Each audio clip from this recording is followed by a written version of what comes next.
on 5. Alabama Power is under fire for its newly released plan to shut down coal ash ponds in the state, including Barry Steam Plant near Mount Vernon. It's all in an effort to comply with stricter federal regulations. However, environmental groups worry their plan poses a serious potential threat to the surrounding area.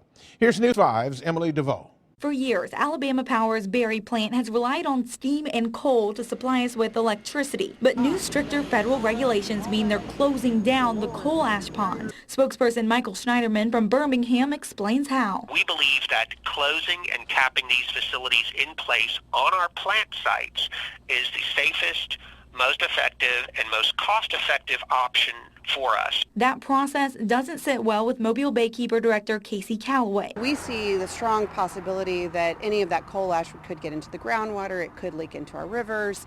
We don't know, and we know there's a lot that they will have to do to study to ensure that that won't happen.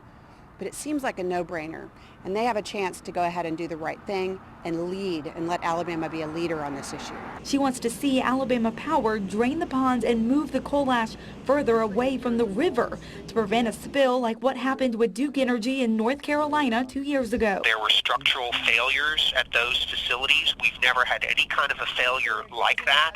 At Alabama Power, we're very skilled as far as our hydro dams. What we're hearing is we're going to do the least possible required by law. We're not sure the least possible required by law is going to protect public health and the environment and our economy. That's not true. EPA has designated closing and capping in place as a safe and effective option. Schneiderman argues that leaving the materials on the site is safer than trying to move them. We believe if you try to remove this material, it raises all kinds of additional risks. It's still early in the process, but Schneiderman says they plan on moving forward unless any major issues pop up. In Mobile, Emily DeVoe, News 5.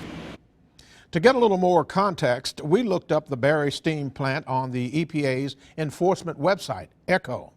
We found they were not in any violation of the Clean Water Act, but they are currently listed in major violation of the Clean Air Act and have been for the last 12 quarters. Many of